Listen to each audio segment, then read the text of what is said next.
The Conquest of Gaul by Julius Caesar. Book 1. The Expulsion of Intruders. 1. Repulse of the Helvetii, 58 BC. 1. Gaul comprises three areas inhabited respectively by the Belgi, the Aquitani, and the people who call themselves Celts, though we call them Gauls. All of these have different languages, customs and laws. The Celts are separated from the Aquitani by the river Garonne, from the Belgi by the Marne and Seine. The Belgi are the bravest of the three peoples, being farthest removed from the highly developed civilization of the Roman province, least often visited by merchants with enervating luxuries for sale, and nearest to the Germans across the Rhine, with whom they are continually at war. For the same reason, the Helvetii are braver than the rest of the Celts. They are in almost daily conflict with the Germans, either trying to keep them out of Switzerland or themselves invading Germany. The region occupied by the Celts, which has one frontier facing north, is bounded by the Rhone, the Garonne, the Atlantic Ocean, and the country of the Belgi. The part of it inhabited by the Sequani and the Helvetii also touches the Rhine. The Belgic territory, facing north and east, runs from the northern frontier of the Celts to the lower Rhine. Aquitania is bounded by the Garonne, the Pyrenees, and the part of the Atlantic coast nearest Spain. It faces northwest. 2. The foremost man among the Helvetii in rank and wealth was Augeterix. In the consulship of Marcus Messala and Marcus Piso, 61 BC, he was induced by the hope of obtaining royal power to organize a conspiracy of noblemen, and persuaded his countrymen to emigrate en masse, telling them that they were the best fighters in Gaul and could easily conquer the whole country. They listened the more readily to his proposal because their territory is completely hemmed in by natural barriers. On one side by the Rhine, a very broad and deep river, which is a frontier between them and the Germans. On another side by the high mountain range of the Jura, between them and the Sequani. On a third by the Lake Geneva and the Rhone, which forms the boundary between the Helvetii and the Roman province.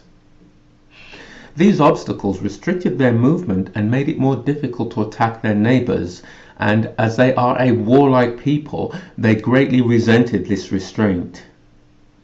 Considering their large population, military prestige, and reputation for bravery, they felt that their territory, only 220 miles long, 165 wide, was unduly small. 3. Impelled by this feeling and by the influence of Augeterix, they determined to prepare for emigration by buying up all the draft cattle in wagons they could, sowing as much land as possible in order to secure an adequate supply of corn for the journey, and establishing peaceful and friendly relations with their neighbours. They thought that 2 years would suffice for completing these preparations, and passed a formal resolution fixing their departure for the 3rd year.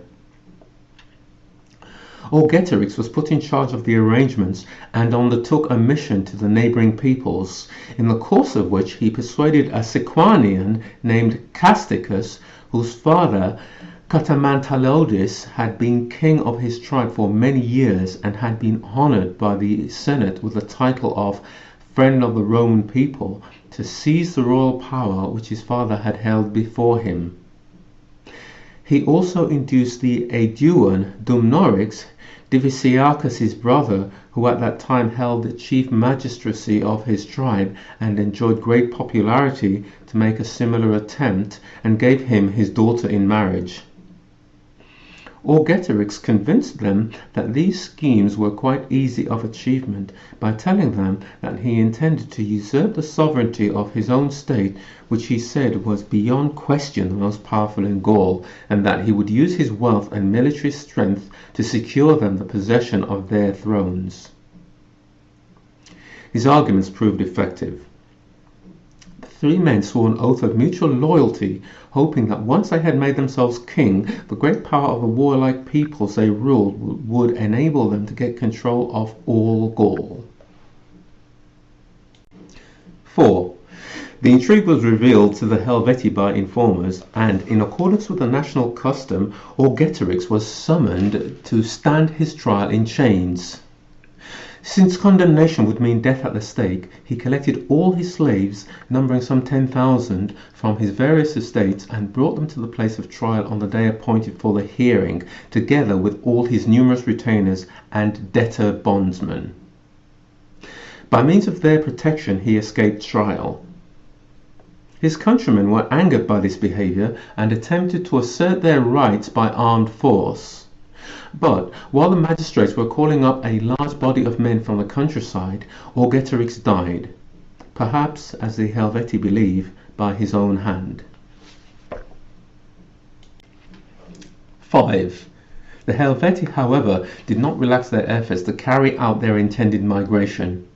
As soon as they considered themselves ready, they burnt all their 12 towns and 400 villages, as well as the isolated buildings belonging to private individuals, and also the whole of their grain, except what they intended to carry with them. For they thought that, if there was no possibility of returning home, they would be more willing to face all the perils that awaited them. Every man was directed to take with him from home 3 months' supply of flour for his own use.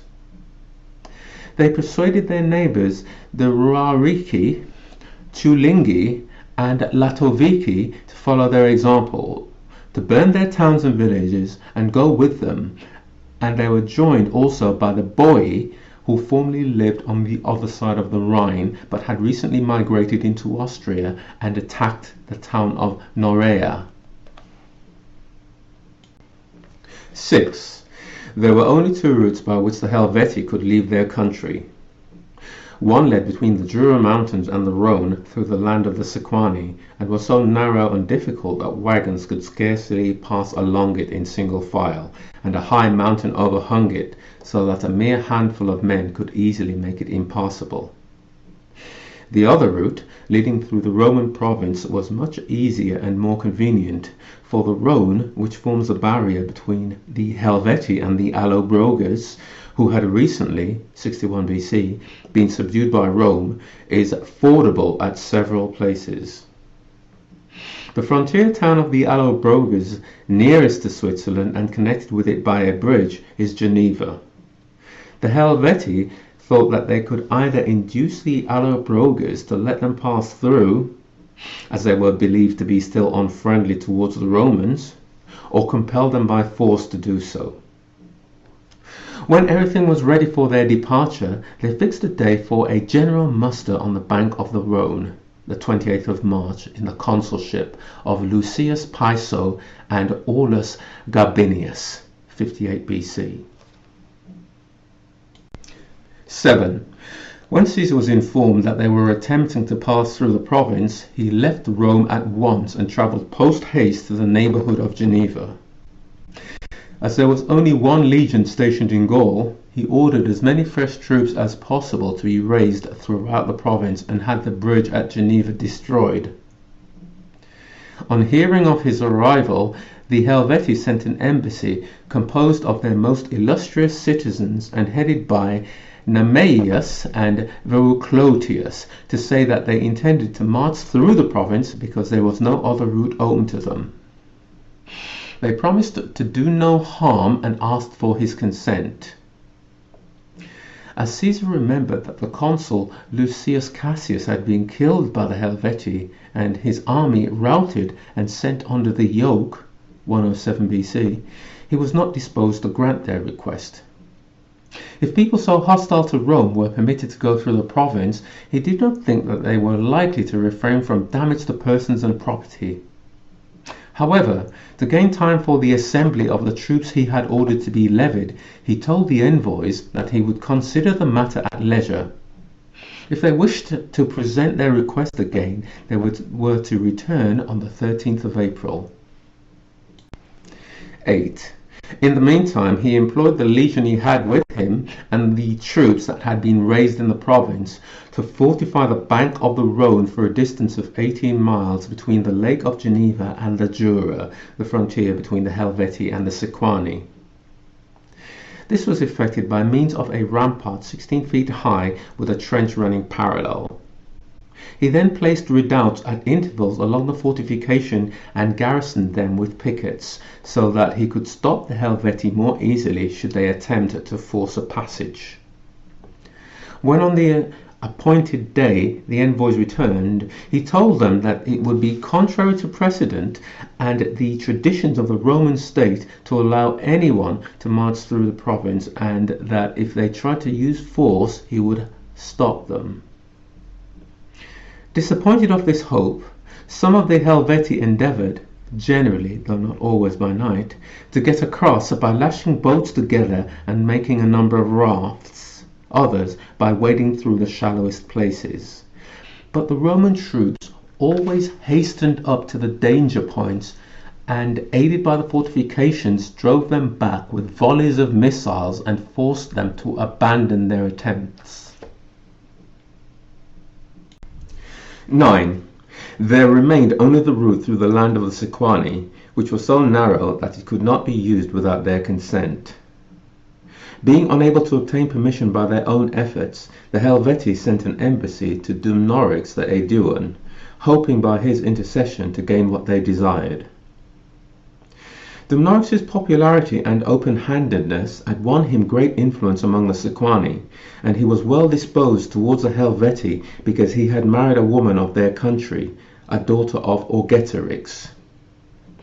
His ambition for kingly power made him favour political change, and he wanted to lay as many tribes as possible under obligations to himself.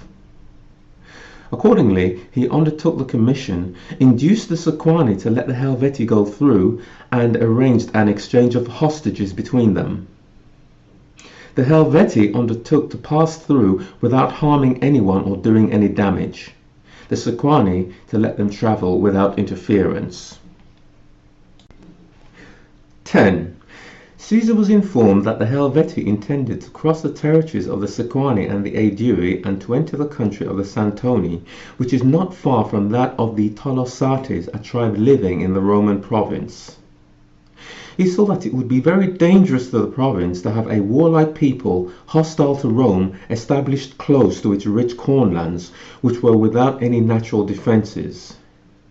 Accordingly, leaving Titus Labienus, one of his generals, in charge of the fortifications he had constructed, he marched at top speed into northern Italy, enrolled 2 new legions there, sent for the 3 which were in winter quarters near Aquileia, and hastened back with all 5 by the shortest route over the Alps into Gaul. An attempt was made to hinder his march by the Citrones, Graecelli, and Caturiges, who seized some commanding heights. Beating them off in several engagements, Caesar marched in 6 days from Osculum, the westernmost town in the Alpine district of Italy, into the territory of the Voconti in the province, and then continued through the country of the Allobroges into that of the Segosiavi, the first people on the west bank of the Rhone who lived beyond the provincial frontier.